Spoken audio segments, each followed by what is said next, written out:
Salam. Halo. Kita akan belajar firman Tuhan. Memang banyak kurang ya, banyak yang nggak datang soalnya mungkin hujanan, yang satu ada acara. Tapi seberapapun kita berada, berapapun orang, tapi Tuhan tetap hadir di tengah-tengah kita. Kita akan belajar firman Tuhan. Semua sukacita. Amin. Tuhan Yesus baik, teramat baik. Kita akan baca firman Tuhan Roma 1. Roma 1 ayatnya ke-16 dan 17. Roma 1 16 dan 17. Judulnya Injil itu kekuatan Allah. Kita baca bersama. 2 1. Sebab aku mempunyai keyakinan yang kokoh dalam Injil, karena Injil adalah kekuatan Allah yang menyelamatkan setiap orang yang percaya kepada pertama-tama orang Yahudi, tetapi juga orang Yunani. Sebab di dalamnya nyata kebenaran Allah yang bertolak dari iman dan yang memimpin kepada iman. Seperti ada tertulis, orang benar akan hidup oleh iman. Kita hidup oleh iman, tetapi iman bagaimana yang tidak dihidupi. Jadi kalau kita beriman, orang benar akan hidup oleh iman. Tetapi kita lupa bahwa Injil itu kita bisa kekuatan, ada kekuatan apabila kita sering membaca Injil. Kalau kita nggak membaca Injil, kita juga nggak mendapat kekuatan, karena sudah dijelaskan. Sebab aku mempunyai keyakinan yang kokoh dalam Injil, karena Injil adalah kekuatan Allah. Jadi kalau kita Injil, maka kekuatan Allah kita juga harus melakukan. Kalau kita cuman sebagai cuman kita membaca tapi nggak dilakukan, ya nggak bisa. Kita mau hidup oleh iman, mutlak firman Tuhannya juga harus dilakukan. Kalau firman Tuhan nggak dilakukan, kita ya nggak bisa. Kekuatan kita itu dari firman, nggak itu ke Injil itu sendiri.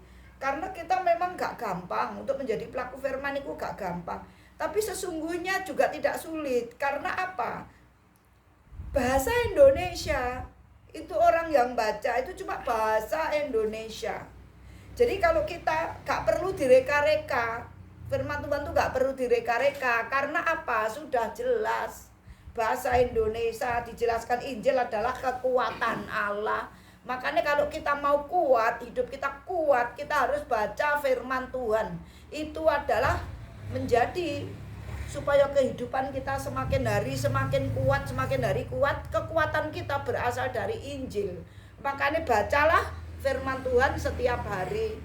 Kalau kita nggak membaca firman Tuhan, maka kita loyo imane, loyo jadi tidur. Kalau imane tidur, kita nggak bisa berbuat apa-apa.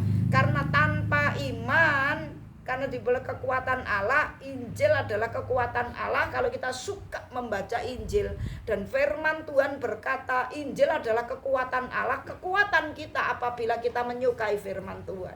Kalau kita nggak pernah membaca firman, kita hidupnya sak maunya, itu nggak bisa. Mutlak harus menyukai Injil supaya kita hidup oleh iman. Kalau kita berjalan dengan iman, kita mutlak harus membaca Injil setiap hari. Karena di dalam Ibrani 11 ayatnya yang ke-6 berkata, tanpa iman tidak seorang pun kita berkenan kepada Allah. Makanya orang benar akan hidup oleh iman, karena tanpa iman kita tidak berkenan. Kita percuma, kita nang gereja, kita baca semuanya. Jadi tanpa iman nggak bisa. Kita mau beriman, kita harus melakukan Injil itu sendiri. Jadi ada kaitannya antara kita membaca firman dengan hidup oleh iman. Itu kekuatannya kita berasal dari Injil.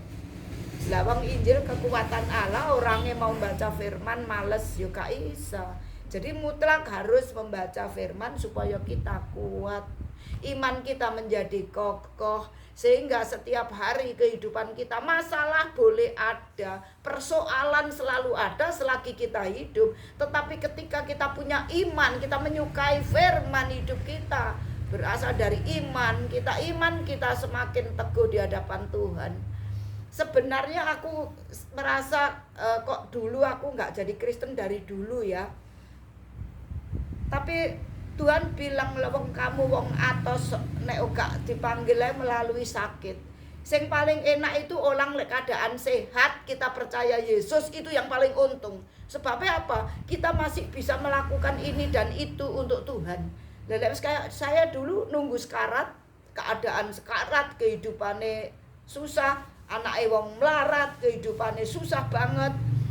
Kalau saya nggak ditangkap Yesus, mungkin nggak tahu sudah binasa. Tapi karena Tuhan itu sangat mengasihi saya, anugerahnya diberikan, dia rela mati untuk orang seperti saya.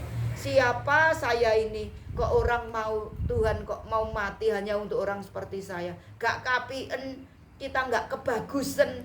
Makanya kita harus memiliki hati orang yang beriman kepada Yesus. Aku punya iman, kita melakukan firman, maka kehidupan kita murah hati. Kita mudah untuk melupakan masalah orang, kita mudah untuk mengampuni, kita mudah kalau cuma dilukai orang begitu saja, mudah memahami perasaan orang. Tapi kalau enggak, kita enggak pernah baca Injil, uripe sak karepe dhewek, itu ya enggak bisa. Makanya itu kita harus terus, hidup kita itu harus terus berdampak. Kalau orang yang suka membaca Injil, hidup kita itu berdampak. Karena kita mau apa, Roh Kudus pasti mengingatkan kita. Jangan berbuat seperti itu. Karena apa? Mau jahat, mau apa, itu Tuhan sudah mengingatkan. Kita terus diingatkan. Karena itu kitab adalah kubu doa. Seberapapun kitab ada, mari kita semua harus terus melakukan apa yang menjadi kehendak Tuhan. Kehendak Tuhan apa toh yang membuat menyenangkan hati Tuhan? Apabila anak-anaknya itu murah hati, apabila anak-anaknya itu mudah mengampuni, apabila anak-anaknya itu ringan tangan untuk mudah menolong orang. Tapi kalau kita menjadi pelaku firman, kita sebagai anak Tuhan, kita enggak beriman kepada Yesus, tapi kita ndelok wong susah, kita tetep ae biasa aja, cuek. Itu bukan orang yang beriman kepada Yesus. Tapi orang iman kepada Yesus, orang yang beriman kepada Yesus mutlak, hidupnya itu mudah menolong orang kehidupannya. Kita enggak hidup sembarangan, kita enggak mudah ngata-ngatain orang, tidak mudah untuk menghina orang, tidak mudah untuk merendahkan orang. Tetapi kita selalu banyak-banyak hidup kita itu di tengah-tengah masyarakat, di tengah-tengah kehidupan masyarakat yang notabene di luar Kristen. Kalau kita sebagai pelaku firman dan kita adalah hidup kita oleh iman, maka iman itu yang akan membawa kita kepada Tuhan semakin hari semakin melekat. Maka itu kita jangan takut untuk mengalami proses, karena proses itu mendewasakan iman.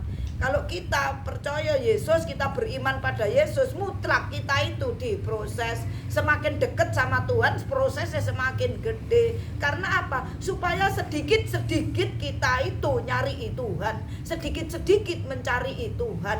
Kekuatan kita itu tidak seberapa, tetapi karena kita melakukan firman, maka Tuhan kehidupannya itu kita terus dijaga, kita dilindungi, kita diberkati. Sampai hari ini kita dalam kehidupan kita sehari-hari mutlaklah Tuhan selalu melindungi, menyertai. Dan saya bersyukur biar adanya kubu doa ini, kita biarlah semakin serius sama Tuhan dan kita semuanya bisa menjadi berkat di tempat ini.